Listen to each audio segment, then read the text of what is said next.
Bonjour à toutes et à tous. Rien n'est possible à notre Dieu. On le chante, on le croit et on le vit. Peut-être quelqu'un est étonné qu'on a cette joie. Ce n'est pas une joie artificielle qu'on a fabriquée, mais c'est une joie réelle.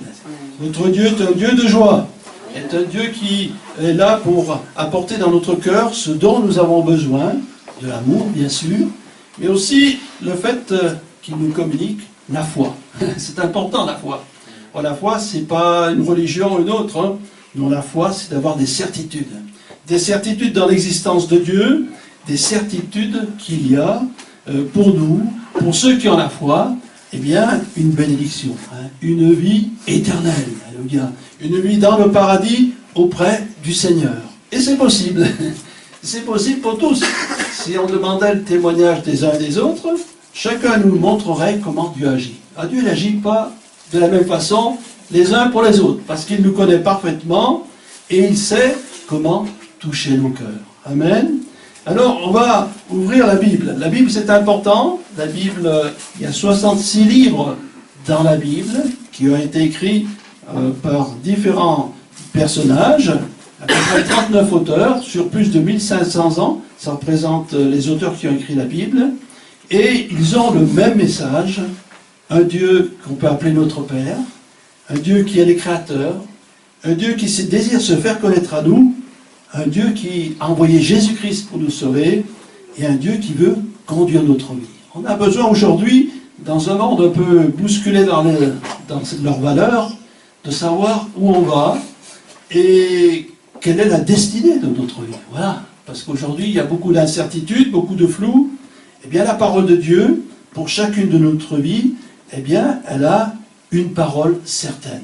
Il y a ce verset dans la parole de Dieu qui est dans le livre de Jérémie, car j'ai formé des projets pour toi, projets de paix et non de malheur, afin de vous donner un avenir et de l'espérance. Voilà, il y a pour Dieu, en lisant la parole de Dieu, tout ce qu'il faut pour ouvrir notre connaissance à cet évangile, qui veut dire bonne nouvelle, et qui est à la portée de chacun d'entre nous. Le message de l'évangile est d'ailleurs assez simple. Hein. Peut-être qu'on s'imagine que c'est compliqué les choses de Dieu, qu'il faut faire certaines choses, certaines rites, certaines pratiques. Non. Pour avoir la foi, il faut connaître Jésus et il faut le recevoir dans notre vie. Amen. On va lire un texte dans l'évangile de Luc au chapitre 9 et au verset 28. Voilà. Là, il va se passer quelque chose d'étonnant. Dieu nous étonne.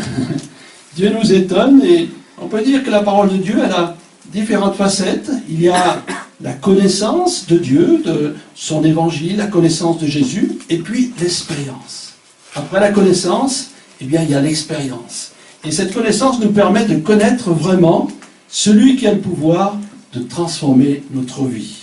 Alors on va lire Luc 9, 28, et ici on retrouve Jésus avec 3 de ses disciples qui vont vivre un moment assez important. Avec Dieu, c'est toujours surprenant, parce que Dieu, il nous étonne par sa manière d'agir, par les bonnes choses qu'il a préparées pour nous, et qu'il veut encore nous accorder. Alors on peut lire cela dans Luc chapitre 9, verset 28.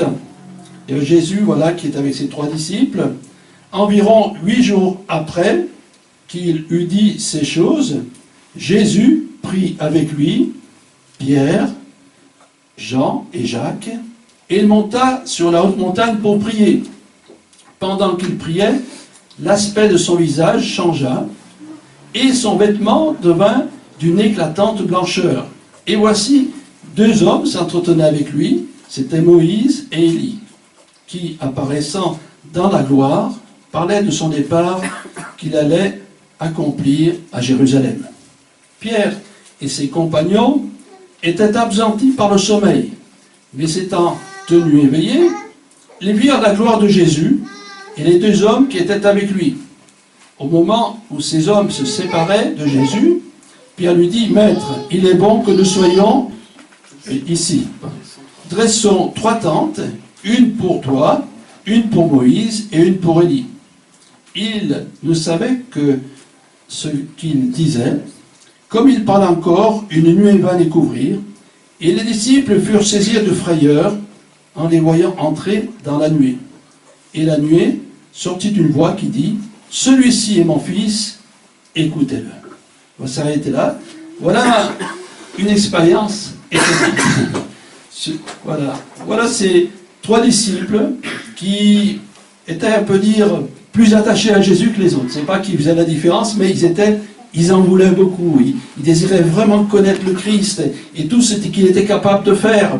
Alors Jésus, voyant leur bonne disposition, les invitait, comme là quand il y a eu la fille de Jairus qui était malade, et Jésus, eh bien, il a fait rentrer Pierre, Jacques et Jean, et c'était lorsqu'il est arrivé à la maison, la fille était morte, et Jésus l'a ressuscitée. Et ces 3 disciples, ils ont été témoins d'un miracle extraordinaire.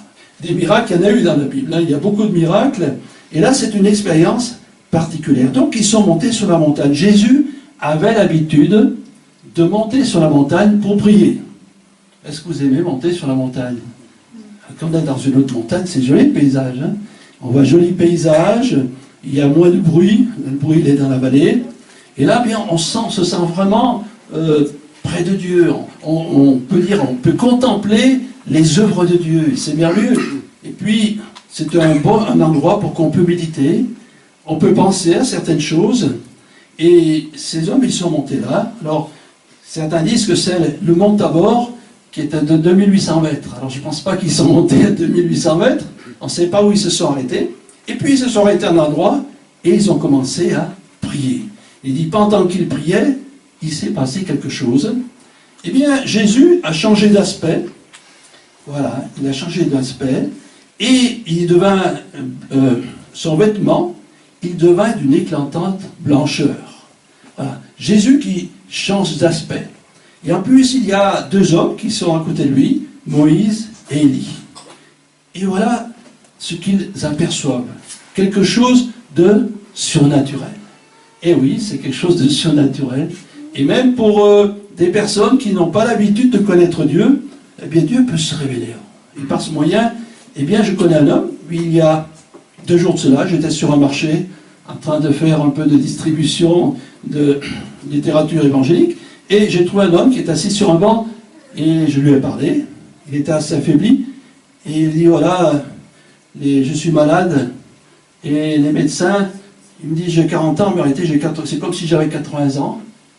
Et puis, mon cœur s'est arrêté 4 fois, j'ai eu 4 arrêts cardiaques, et il m'a dit cette chose qui m'a étonné sur le coup, et au 2e arrêt cardiaque, je suis tombé mort. Il a connu la mort clinique, comme on appelle. Hein. Il a connu la mort clinique, et il a dit qu'à ce moment-là, il a vu un personnage qui était très grand, qui était très beau, et qui avait une grande robe, et il y avait une lumière éclatante. Voilà, il a eu une vision, eh bien, du Seigneur, d'un paradis. Et c'est un homme pourtant qui n'est pas chrétien. Et là, il a été bouleversé. Et ainsi que le Seigneur, il peut parler aussi, s'il le désire, de cette manière. Voilà, cet homme a été étonné, comme là, les apôtres aussi, ils ont vu le Seigneur dans la gloire. Et il y a eu donc cet entretien entre Jésus, c'est Moïse et Élie, et les disciples qui ont entendu. Et qu'est-ce qu'il est dit ici? Il est dit d'ailleurs qu'ils étaient avec lui, et ils s'entretenaient concernant son départ à Jérusalem. Qu'est-ce que ça voulait dire? Eh bien, ces 2 hommes qui étaient avec lui dans cette vision, ils parlaient que Jésus, en gros, allait mourir à la croix. Et il s'entretenait de cette chose-là. Les disciples avaient la difficulté, pourtant Jésus leur avait dit qu'il fallait qu'il meure à la croix. Et ainsi, par ce qu'ils ont entendu, eh bien, ça a fortifié leur foi. Quelques jours après, quelques mois après, je ne sais pas la date, eh bien effectivement, Jésus est mort à la croix. Et pourquoi était mort à la croix? Eh bien, pour prendre nos péchés.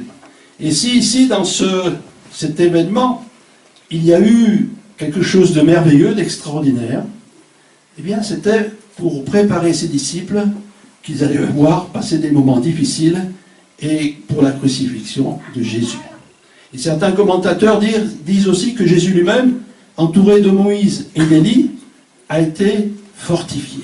Il savait qu'il allait passer à la croix, et le fait d'avoir Moïse et Élie à côté d'eux, qui a été des hommes de Dieu, ça a fortifié sa foi. Voilà Voilà, ce texte donc nous dit des choses importantes que le Seigneur veut se révéler à nous. Ce ne sera peut-être pas comme une vision, comme ici ils ont eu, mais quoi qu'il arrive, du moment que j'ouvre mon cœur, du moment qu'il y a en moi un désir de le connaître, le Seigneur va intervenir. Amen. Chaque fois qu'on a un cœur bien disposé, chaque fois qu'on a le désir que Dieu nous bénisse, que Dieu se fasse connaître à nous, il se révèle parfaitement. Amen. Et je ne connais personne qui m'a dit, eh bien moi j'ai cherché Dieu, sincèrement, je ne l'ai pas trouvé.